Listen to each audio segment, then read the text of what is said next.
ഇതാണ് ഇവിടുത്തെ നമ്മുടെ ടെറസിൻ്റെ വ്യൂ. ഇപ്പോൾ മലനിരകളുടെ ഫുൾ വ്യൂ നമുക്ക് ഇവിടുന്ന് കാണാം. 360 ഡിഗ്രിയിൽ കാണാൻ പറ്റും. അതിമനോഹരമായിട്ടുള്ളൊരു വ്യൂ ആണ്. അപ്പോൾ എല്ലാ സ്ഥലങ്ങളും നമ്മൾ ഈ കാണുന്ന ടൂറിസ്റ്റ് ലൊക്കേഷൻസ് ഒക്കെ ഇവിടെ നിന്ന് നമുക്ക് കൊല്ലംകോട് മൊത്തം ഇവിടെ നിന്ന് കാണാൻ പറ്റും. കൊല്ലംകോട് മുഴുവൻ ഇവിടെ നിന്ന് കാണാൻ പറ്റും.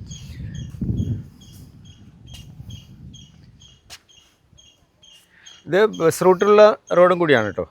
4 ബസ്, പിന്നെ ചിങ്ങഞ്ചിറ വരെ KSRTC ഇല്ല, സ്വകാര്യ ബസ്സുകളാണ്. കൊഴിഞ്ഞാമ്പാറ, അതുപോലെ തന്നെ പാലക്കാട്ടേക്ക് എപ്പോഴും ബസ് ഉണ്ടാവോ? 4 ബസ്സാണ് ഓടിക്കൊണ്ടിരിക്കുന്നത്. അതല്ലേ, ഏതൊക്കെ സമയത്തുണ്ടാവും കൂടുതലും? അത് കാലത്ത് 5:30 മണിക്ക് തന്നെ ഇവിടെ നിന്ന് ഫസ്റ്റ് ബസ് തുടങ്ങുന്നുണ്ട്. പിന്നെ രാത്രി 8 മണി വരെയും ബസ്സുകൾ ഓടിക്കൊണ്ടിരിക്കും. അവിടെ നമ്മുടെ ഇപ്പം എന്താ ചെയ്യുന്ന ശരിക്കും നെല്ല് ഉണക്കിക്കൊണ്ടിരിക്കുകയാണ്. ഇപ്പോൾ നെല്ല് ഉണക്കുന്നത് കാറ്റത്ത് ഇടുക എന്ന് പറഞ്ഞിട്ട് പറയും. അപ്പോൾ നല്ല കാറ്റ് ഉള്ളത് കൊണ്ട് നമുക്കിതൊക്കെ മെഷീൻ ഇല്ലാതെ തന്നെ, അതായത് പിന്നെ വിന്നോവർ വെച്ച് ചെയ്യുന്നതിന് പകരം ശുദ്ധമായിട്ട് നമുക്ക് നെല്ല് വൃത്തിയാക്കാനായിട്ട് കഴിയും.